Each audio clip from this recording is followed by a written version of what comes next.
cognitive behavioral therapy, or CBT, finds its origins with Albert Ellis, who developed rational emotive therapy in the 1950s, and Aaron Beck, who developed cognitive behavioral therapy in the 1960s, both forming the start of what became known as the third wave of modern psychotherapy.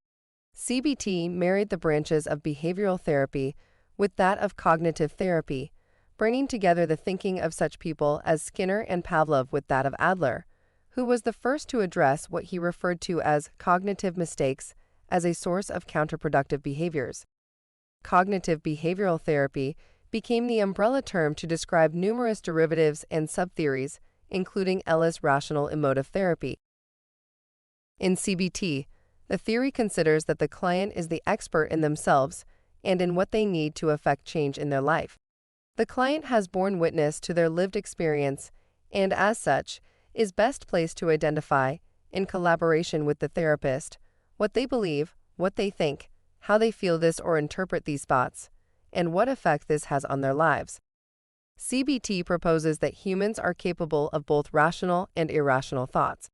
Rational thinking considers the variables of a situation and the ability to organize and analyze relevant information to come to a sound conclusion, one which helps the person positively use the result in their life.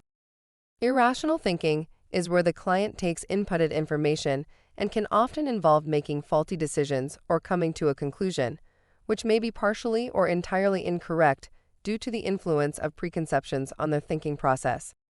For example, let us take a situation when a person is about to leave the house and it begins to rain.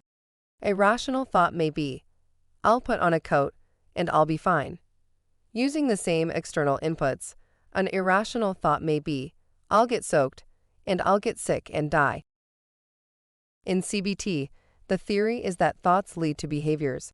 That is, a thought will create a feeling in the person, an emotional reaction, which then leads to the person behaving in a certain way, taking action in response to the emotional reaction to the thought.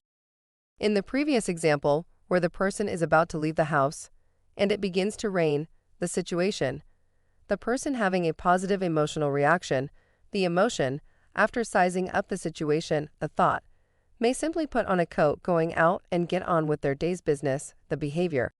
On the other hand, the person having the irrational thought where they picture themselves getting sick and dying may retreat into the house, afraid to go out, and not get to do whatever they were leaving to do. This, in turn, may have the effect of causing other problems in their life, which could then lead to more stress and anxiety.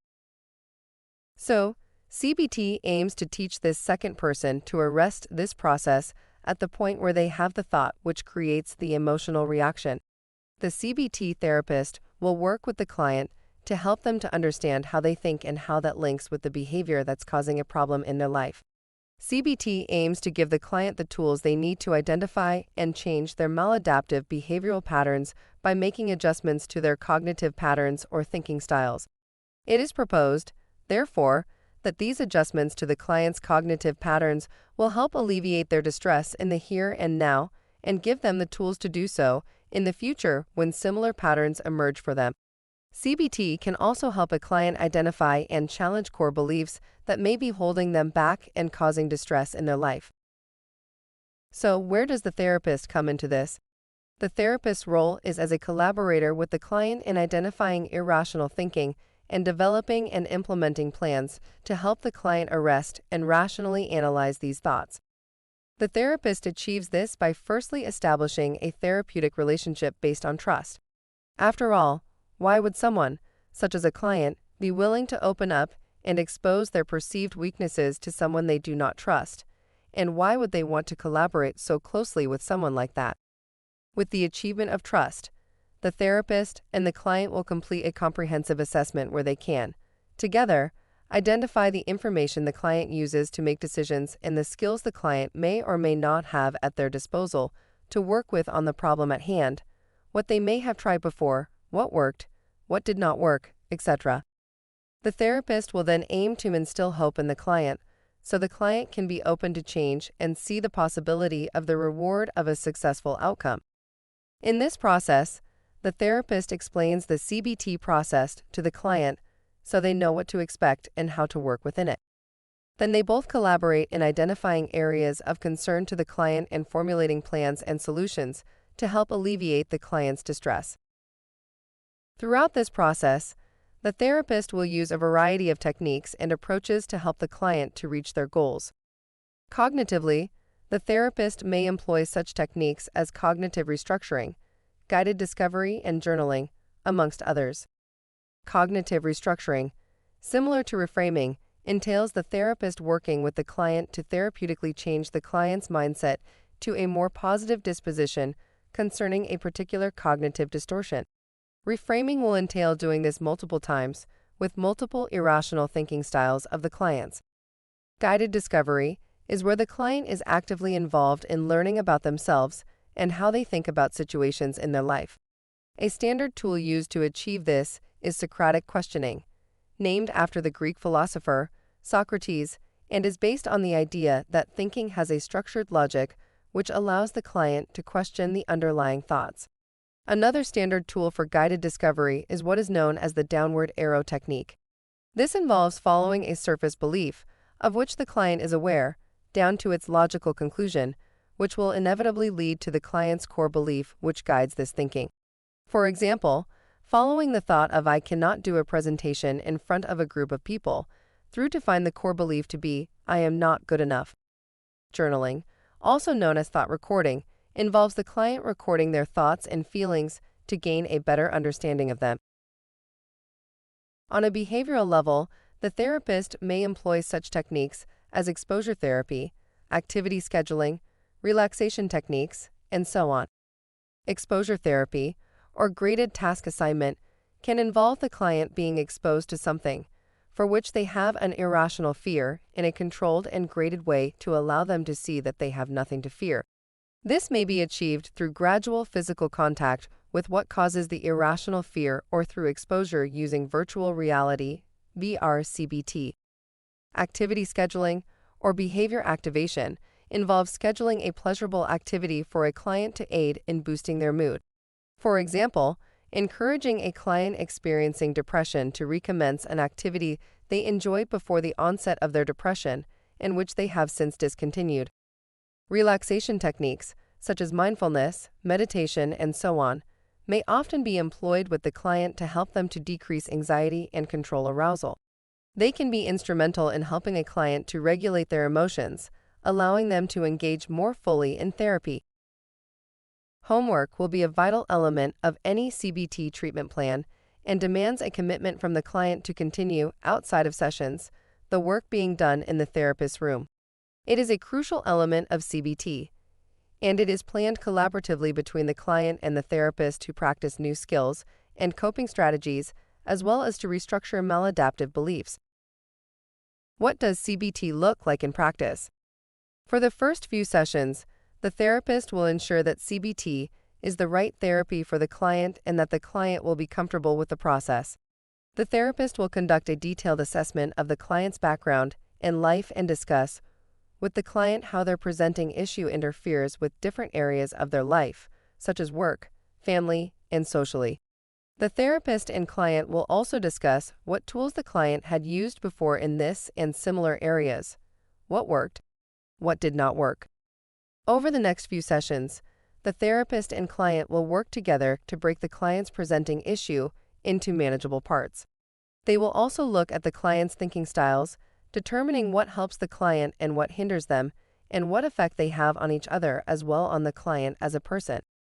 They will then decide together what elements of this can be changed and how, formulating a plan for the client to implement these changes. This could include questioning the client's thinking in certain areas and learning how to stop unhelpful thoughts from having an adverse influence on the client's behaviors. The client is often asked to complete homework outside of the therapy room to reinforce this learning. In the final sessions, the therapist and the client will work together to quantify and solidify gains achieved through the CBT process, with a focus on relapse prevention. Throughout this process, the therapist and the client collaborate methodically and scientifically to achieve the most desirable results for the client. As it is arguably the most studied form of psychotherapy, there is a very robust evidence base for CBT as a psychotherapeutic treatment, especially with regards to anxiety disorders with CBT, often referred to as the gold standard treatment for anxiety disorders. CBT has been found to be effective in the treatment of anxiety disorders, depressive disorders, phobias, seasonal affective disorder, post-traumatic stress disorder, obsessive-compulsive disorder, and is also highly effective in emotional regulation and addictive relapse prevention. Although CBT is quite effective in the treatment of a large number of conditions, there are some conditions where it would be contraindicated. Such conditions would include psychosis, including psychotic depression, mania and schizophrenia, organic mental disorders such as dementia, antisocial personality disorder, severe borderline personality disorder, or severe substance use problems. CBT is also unlikely to be successful where the client is cognitively impaired or has poor insight, as this will impair the client's ability to actively partake in their treatment, a necessary factor for CBT. CBT has many benefits or advantages over other forms of treatment. For example, CBT can be as useful, and sometimes more useful, in treating some disorders than medication, and can also work in conjunction with medication. It will often entail a much shorter term of treatment, requiring fewer sessions than other forms of treatment, such as applying psychodynamic theory. CBT is also highly adaptable and can take different formats, depending on the client's presenting issues. As a collaborative effort between the therapist and the client is empowered by their involvement in designing their treatment plans and solutions, as well as in gaining skills which can be applied throughout their life. CBT can also be useful for any age group. However, CBT does have some limitations. The success of the treatment relies on the commitment of the client, as it can involve work by the client between sessions, which will take more time and effort than other treatments. The success of CBT is also dependent on the client's capacity to change, their ability for personal insight, and it is also not suitable for clients with specific learning difficulties or for those with complex mental health needs.